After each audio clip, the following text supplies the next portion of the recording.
একদিন রমজান মাসে আল্লাহর একজন অলি সফর থেকে বাড়িতে ফিরছিলেন। এমন সময় হঠাৎ রাস্তায় ইফতারের সময় হয়ে যায়।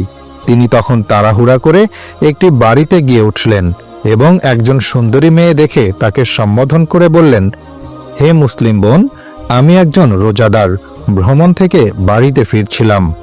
হঠাৎ করে ইফতারের সময় হয়ে গেল, কিন্তু আমার ইফতার করার জন্য এক ফোঁটা পানিও নেই। দয়া করে আমাকে একটু পানি দিন, যাতে রোজাটা ভাঙতে পারি। এটা শুনে মেয়েটি বলল, আপনি ঘরের ভিতরে আসুন, আমি ব্যবস্থা করে দিচ্ছি। অতঃপর মেয়েটি বিভিন্ন আইটেমের খাবার এনে পেশ করল। তখন আল্লাহর অলি মহান রবের শুকরিয়া আদায় করে ইফতার করতে শুরু করলেন। কিন্তু তিনি জানতেন না যে এই মেয়েটির শহরের প্রসিদ্ধ একজন বেশ্যা। তার আসল নাম ছিল লায়লা, আর মানুষরা তাকে রাতের রানী বলে ডাকত। অতঃপর পরের দিন যখন আল্লাহর অলি ঘুমাচ্ছিলেন, তখন তিনি স্বপ্নে দেখলেন সাদা পোশাক পরিহিত একজন ব্যক্তি এসে বলছেন, হে আল্লাহর বান্দা, তুমি একজন খাঁটি মুমিন হয়ে কিভাবে একজন বেশ্যার বাড়িতে গিয়ে ইফতার করলে? এটা শুনে আল্লাহর অলি স্তব্ধ হয়ে গেলেন এবং বললেন, আমি তো জানতাম না সেই মেয়েটি খারাপ চরিত্রের মানুষ। যদি জানতাম তাহলে কখনো তার বাড়িতে যেতাম না। তখন লোকটি বললেন, যেহেতু মেয়েটি তোমাকে খাবার দিয়ে ইহসান করেছে, তাই তুমিও তার উপর ইহসান করো। যেভাবেই হোক তাকে খারাপ রাস্তা থেকে ভালো রাস্তার দিকে নিয়ে আসো। এটা শুনে আল্লাহর অলি বললেন, এটা কি চাইলেই সম্ভব হবে? সে একজন প্রসিদ্ধ দেহ ব্যবসায়ী। শহরের ধনী মানুষেরা তার সাথে রাত কাটানোর জন্য যায়। সে কি তার পাপের রাজ্য ছেড়ে ফিরে আসতে চাইবে? তখন লোকটি খানিকটা রাগ দেখিয়ে বলল, সে পাপের রাজ্যে আছে বলে ভালো হতে চাইবে না? এটা তুমি কিভাবে জানলে? তার সামনে কি কখনো ভালো হওয়ার সুযোগ তুলে ধরেছিলে? এটা শুনে আল্লাহর অলি চুপ হয়ে গেলেন। অতঃপর পরের দিন তিনি আবারও সেই লায়লার কাছে গেলেন। লায়লা তখন আল্লাহর অলির চেহারা দেখে চিনতে ভুল করেনি। সে তাকে দেখে কিছুটা অপ্রস্তুত হয়ে গেল। এই অবস্থা দেখে বললেন, আমি তোমার কাছে সময় কাটাতে আসিনি, বরং তোমাকে একটি সত্য জানাতে এসেছি। এটা শুনে লায়লা প্রথমে অবাক হলেও তার কথায় কৌতূহলী হয়ে গেল। আল্লাহর অলি তখন আবারও বললেন, আমি একজন সাধারণ মানুষ, এখনো আলোর দিশা খুঁজে বেড়াচ্ছি। আর তুমি এমন একজন মানুষ যে অন্ধকারে থেকেও আলোর দিকে ডাক পাচ্ছ। লায়লা তার রহস্যময় কথা শুনে হেসে ফেলল, কিন্তু তার হাসির পেছনে এক অজানা শিহরণ বয়ে গেল। এই ব্যক্তি যেন তার মনের গোপন গভীরে লুকিয়ে থাকা প্রশ্নগুলো শুনতে পাচ্ছিল। অতঃপর তিনি এক টুকরো কাগজ লায়লার হাতে দিয়ে চলে গেলেন। সেই কাগজে লেখা ছিল, তুমি সৃষ্টি হয়েছ শুধু মানুষের বিনোদন দেওয়ার জন্য নয়, তোমার জন্মের উদ্দেশ্য আরো গভীর। তুমি কি সত্যকে জানতে চাও? এটা পড়ে লায়লা চিন্তায় পড়ে গেল। গভীর রাতেও লায়লা ঘুমাতে পারল না। তার হৃদয়ের মধ্যে যেন এক ঝড় বয়ে যাচ্ছিল। সে ভাবছিল, এই ব্যক্তি আসলে কে? কেন সে আমার কাছে এসেছে? অতঃপর পরের দিন লায়লা সেই লোকের সন্ধানে বের হয়ে যায়, কিন্তু বহু খোঁজাখুঁজির পরেও তার কোনো সন্ধান পেল না। অবশেষে লায়লা শহরের হাকিমের কাছে উপস্থিত হলো এবং সেই পথিক সম্পর্কে তথ্য জানতে চাইল। হাকিম প্রথমে অবাক হলেও পরে ফিসফিস করে বলল, লায়লা, এই লোক কোনো সাধারণ মানুষ নয়। তুমি কি জানো সেই ব্যক্তিকে? উত্তরে লায়লা বলল, না, আমি শুধু জানি সে আমাকে প্রশ্নের জালে ফেলে গেছে। তখন হাকিম বলল, আসলে লোকটি একজন সাধক, তার নাম জায়েদ। বহু বছর আগে সে ছিল একজন ধনী ব্যবসায়ী, কিন্তু একদিন সবকিছু ছেড়ে দিয়ে সত্যের সন্ধানে সে বেরিয়ে পড়ে। সে কেবল তাদের কাছে যায় যাদের জন্য আল্লাহর কোনো পরিকল্পনা থাকে। এটা শুনে লায়লার হৃদয় কেঁপে উঠল। সে বিশ্বাস করতে পারছিল না যে তার মতো একজন বেশ্যা নারীর জন্য আল্লাহর একজন অলি এসেছিল। অতঃপর লায়লা হাকিমের কাছ থেকে আল্লাহর অলির সন্ধান নিয়ে রওনা হয়ে গেল। এদিকে আল্লাহর অলি একটি মসজিদে বসা ছিলেন। তিনি লায়লাকে আসতে দেখে সীমাহীন খুশি হলেন এবং কোমল কণ্ঠে বললেন, তুমি এসেছো তাহলে? আমার বিশ্বাস ছিল তুমি আসবে। তখন লায়লা শুকনো গলায় বলল, আপনি আমাকে এই প্রশ্নগুলোর সামনে দাঁড় করিয়ে দিলেন কেন? এটা শুনে আল্লাহর অলি হেসে বললেন, কারণ তুমি জানো তুমি শুধু এক রাতের সৌন্দর্য হওয়ার জন্য জন্মাওনি, বরং আল্লাহ তাআলা তোমাকে সৃষ্টি করেছেন ঘরের রানী হিসেবে। এই কথাগুলো যেন লায়লার হৃদয় কাঁপিয়ে দিল। তখন আল্লাহর অলি আবারও বললেন, আচ্ছা লায়লা, তুমি এই ঘৃণ্য কাজে কিভাবে জড়িয়ে গেলে? একবারও কি নিজের আত্মসম্মানের কথা চিন্তা করলে না? এটা শুনে লায়লার ভিতরটা কান্নায় ফেটে যাচ্ছিল। সে কেঁদে কেঁদে বলল, কোনো মেয়ে স্বেচ্ছায় নিজের সম্মান বিলিয়ে দেয় না, পরিস্থিতি তাকে বাধ্য করে এই কাজে নিয়ে আসে।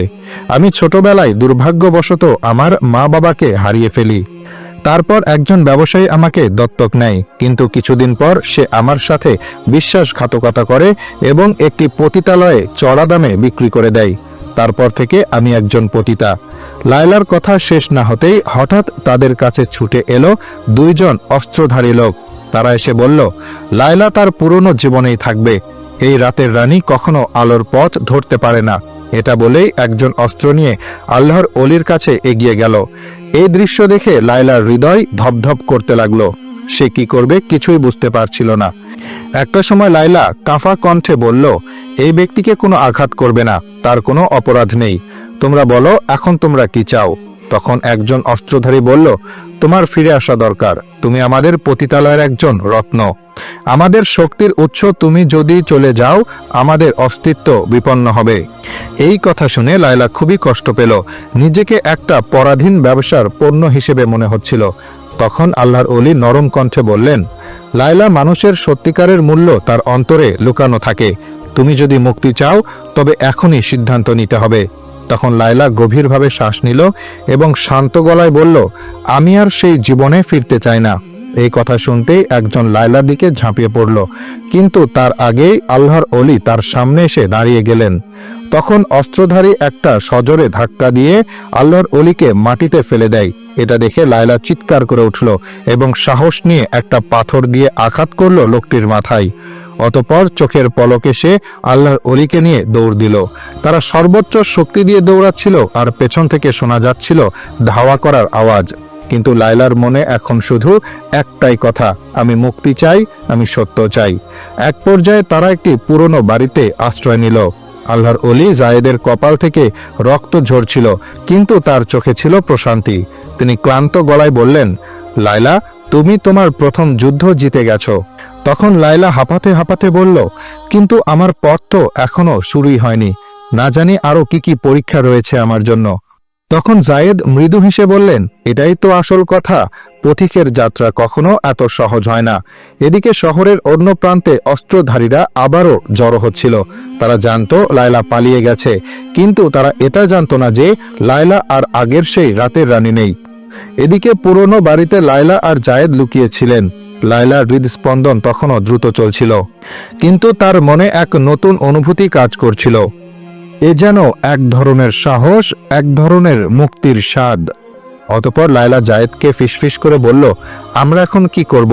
তখন জায়েদ ভেবে চিন্তে বললেন, তোমাকে শহর ছাড়তে হবে, কিন্তু এই অন্ধকার জগৎ তোমাকে সহজে যেতে দিবে না। এটা শুনে লায়লা এক মুহূর্ত চুপ করে থাকলো। তারপর বলল, কিন্তু আমি কোথায় যাব? আমার তো এই দুনিয়ায় কেউ নেই। তখন জায়েদ বললেন, আল্লাহর দরবারে যার কেউ নেই, সেই সবচেয়ে শক্তিশালী। আল্লাহর উপর আস্থা হারাবে না। তিনি ওয়াদা দিয়েছেন, কেউ যদি আল্লাহর রাস্তায় যাওয়ার জন্য চেষ্টা করে, তাহলে তিনি অসংখ্য রাস্তা খুলে দিয়ে সাহায্য করবেন। অতঃপর তারা রাতের বেলা শহর ছাড়ার জন্য বের হয়ে গেল। কিন্তু কিছুক্ষণ যাওয়ার পর দেখতে পেল অদূরেই সীমান্তে অস্ত্রধারীরা টহল দিচ্ছে। এই দৃশ্য দেখে লায়লা এক গভীর শ্বাস নিল। তখন জায়েদ অভয় দিয়ে বললেন, ভয়ের কিছু নেই। শহরের একটি গোপন সুড়ঙ্গ পথ রয়েছে, যা অনেক পুরনো। তার ব্যাপারে কেবলমাত্র কিছু অভিজ্ঞ লোকই জানে। আমরা সেই পথ দিয়েই পালাবো। তুমি অযথা ভয় পাবে না। তখন লায়লা মুচকি হেসে বলল, কিসের ভয়?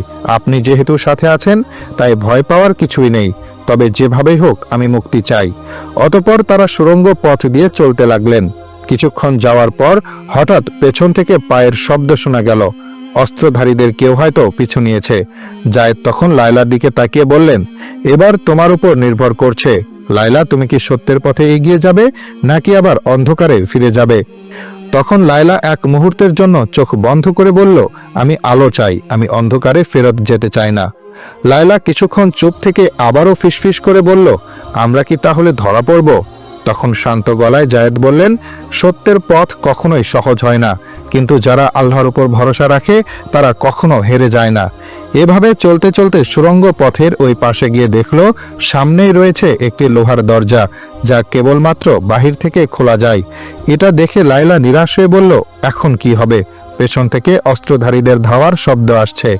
তখন আল্লাহর ওলি দোয়া পড়ে ধীরে ধীরে দরজার একটি অংশে বিসমিল্লাহ বলে ধাক্কা দিলেন। সঙ্গে সঙ্গে দরজাটি ধপাস করে মাটিতে পড়ে গেল। তখন তারা আলহামদুলিল্লাহ বলে বের হয়ে আসলেন।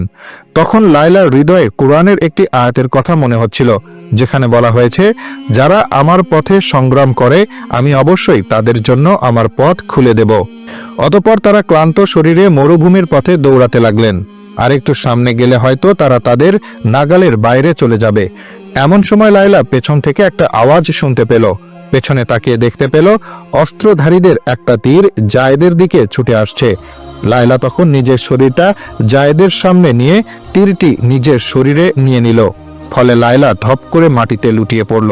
তখন জায়েদ বিস্ময়ে চিৎকার করে তার দিকে তাকিয়ে দেখলেন যে রক্ত তার জামাকাপড় ভিজিয়ে দিচ্ছিল, কিন্তু লায়লার চোখে ছিল প্রশান্তি। সে বলছিল, আমি এখন মুক্ত, আমি অন্ধকার থেকে বেরিয়ে এসেছি। ঠিক তখনই মরুভূমির গভীর থেকে কয়েকজন রহস্যময় মানুষ এসে হাজির হলো। তাদের একজন জায়েদের কাঁধে হাত রেখে বলল, তোমরা সত্যের পথের যাত্রী, তাই আল্লাহ তাআলা আমাদেরকে পাঠিয়েছেন তোমাদের সাহায্য করার জন্য। অতঃপর তারা লায়লাকে একটি উটের পিঠে বসিয়ে দিল। তখন জায়েদ বিস্ময়ে তাকিয়ে বললেন, তোমরা কে? উত্তরে একজন বলল, আমরা সেই পথিক যারা আলোর দিশা খুঁজে বেড়ায়, এবং আজ থেকে লায়লাও আমাদের একজন। এদিকে অস্ত্রধারীরা দূর থেকে সেই অদ্ভুত পথিকদেরকে দেখে তারা দাঁড়িয়ে গেল। তারা আর এগিয়ে যেতে সাহস করল না। অতঃপর 3 দিন 3 রাত ধরে চলার পর তারা একটি ছোট্ট গ্রামে গিয়ে উপস্থিত হলেন। লায়লা তখন ফিসফিস করে বলল, আমরা কোথায় এসেছি? উত্তরে পথিকদের একজন বললেন, এটা হলো আশ্রয়স্থল, সত্য সন্ধানকারীদের জন্য একটা গোপন স্থান। অতঃপর লায়লা যখন গ্রামের ভেতরে প্রবেশ করল, তখন একজন বৃদ্ধা সামনে এসে বললেন, তুমি তো সেই মেয়ে যে অন্ধকার থেকে বেরিয়ে আসতে চেয়েছিলে। লায়লা তখন মাথা নিচু করে বলল, আমি জানি না আমি কি সত্যি এই জীবনের যোগ্য কিনা।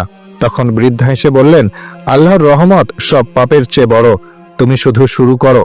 অতঃপর লায়লা সেখানে নতুনভাবে জীবন শুরু করলো। আল্লাহর ঐশী বাণী মানুষের কাছ থেকে শিখা আরম্ভ করলো।